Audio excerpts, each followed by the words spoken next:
Hello and welcome back to my channel. It is Katie with the Silver Linings Campaign. I want to say again thank you for everyone who has watched my video, who's reached out to me, who has begun sharing their story. It means the world to me, and I think it's really, you know, it's not going to happen all at once, but I really do feel like this is going to lead to something and change is going to happen. So it makes me really, really happy to see those stories out there. Today, I actually wanted to do a follow-up story-ish, not really, follow-up video on one of my first videos, food abuse. I've had a lot of people message me and tell me, hey, thank you for talking about this, which of course, and also, like, I deal with this, my children deal with this, I don't know what to do, I don't know what to do with my hands. What's something that can help me help them, or help me help myself? And everyone is different, and everyone's going to deal with their trauma different. So if these don't help for you, then, you know, just try different things, different variations of this. Try to figure out your own flavor. Everyone's healing is going to be a different process. But these are some things that helps me. And first I want to back up and maybe explain why some of us get so insecure with the idea of food, why some of us hoard food, why some of us just have massive insecurities about food. First and foremost, I wanted to say, and I've said this to a few people like via the internet, email, that in a lot of homes that I lived in, it was almost brainwashed into us not to ask for food. Even if you were hungry, it was not allowed.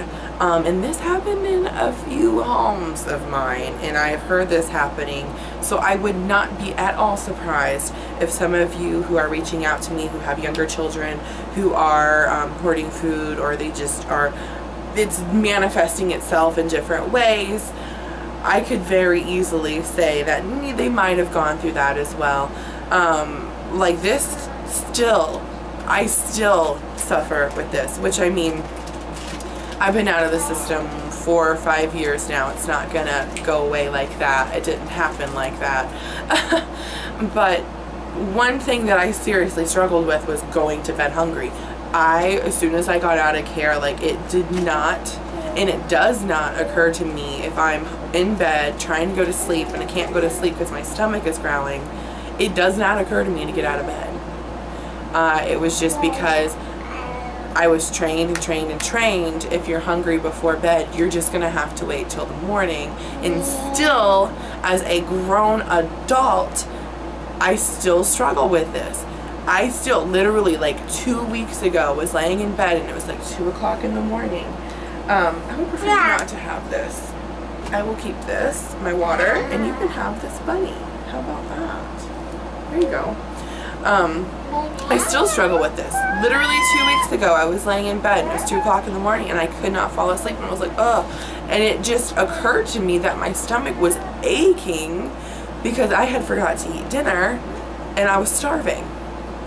And I had laid there for who knows how long, just starving, and it did not occur to me that I needed to get up and eat, because when you're wired, and I'm talking about years and years of this kind of abuse, and if you're wired that hard, it is going to be an incredible process to unwire yourself and to get your brain to, like, relax and take a breath and just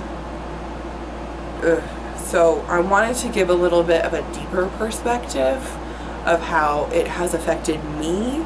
It has affected me in ways not so obvious, like going to bed, or if I'm at a person's house, even if it's someone I know really well, like I'm talking family members, and I get hungry or I get thirsty, like, I'm not going to ask for food. I'm not going to ask for a drink. There have even been times that, like, I have turned away food. I don't even know why, just subconsciously maybe. Like, I'm just, no, I don't, it's just like my automatic, like, anytime it's just, food makes me uncomfortable, kind of, and it's just leftover from being told don't ask for food. Oh man, I remember getting in trouble bad one time because I asked one of my friends where he was getting food to take home with him from school, and he told me, and the woman gave me some food to take home, and she kind of asked me what was going on, and I kind of explained to her, and she was like, well, you know, well, here's some, it was just like snacks, Pop-Tarts, stuff like that, and my foster mom found out about it, and holy guacamole, I was in trouble.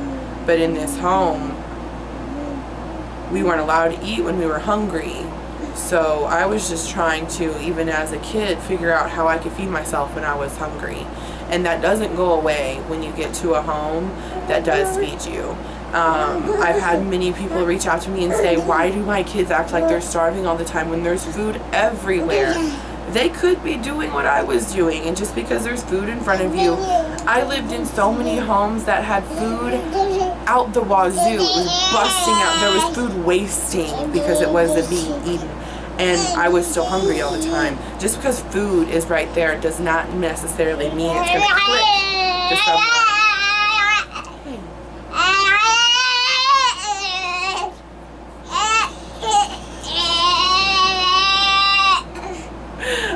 Y'all can hear me over her.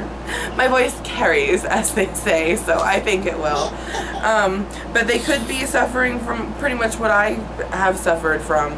This just deep down insecurity, and you're almost like subconsciously afraid to ask for food. And it comes from being reprimanded so many times about asking for food, so you just learn not to, and sometimes that means you just sit there hungry.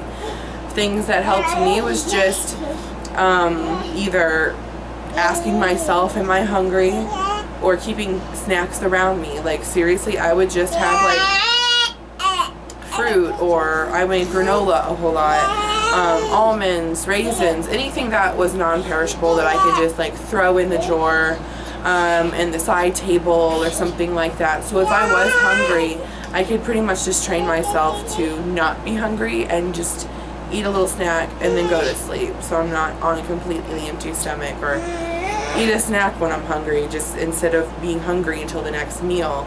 And it does not make sense to anyone that someone would just sit there and be hungry, and it would only make sense to someone who's gone through this, because when you're taught to just starve until the next meal, whenever that is, it doesn't go away very easily. That was, so just having food, it's almost like a visual reminder as well. I would suggest not using food that they might really like. Especially me, I had a big problem with overeating when I got the freedom to eat freely. So I would suggest, at least, you know, like I said, it was like apples, like it was something like I'm not gonna munch on if I'm just like kind of bored, but if I am hungry, I'm gonna pick it up and eat it. And that was a really good visual reminder to me that I have food and it is free to you whenever you want it. You don't have to ask for it. If you live in a house where you prefer your kids to ask for their food, like try to ask them, are you hungry? Do you want me to make you something? Okay, if you do get hungry, please come to me and we'll go make a snack together. Because let me tell you, my issues with stealing food and just hoarding it away for a rainy day did not go away anytime soon after I left a home that was food abusive.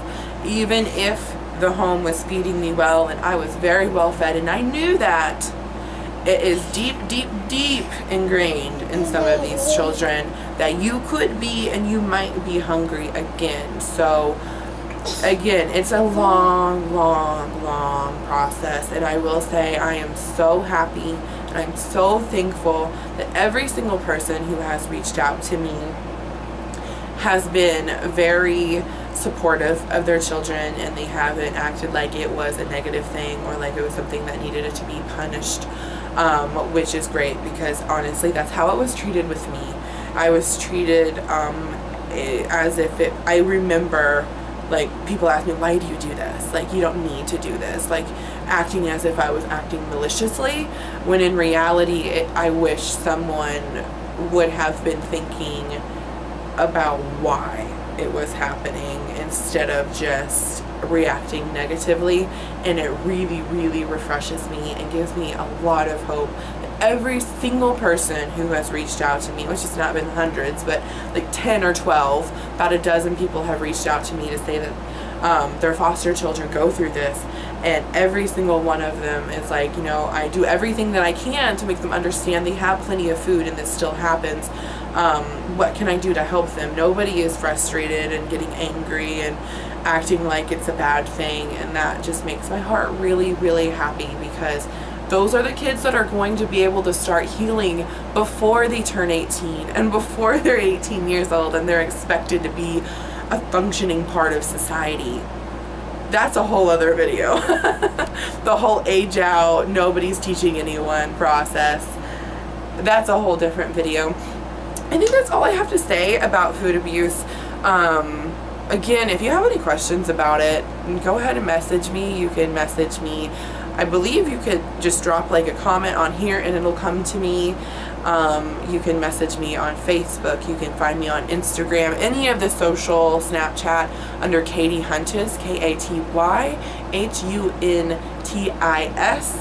And then of course I do have a community page on Facebook where you can post feedback or your stories if you felt led to, and that is under the Silver Linings campaign, of course.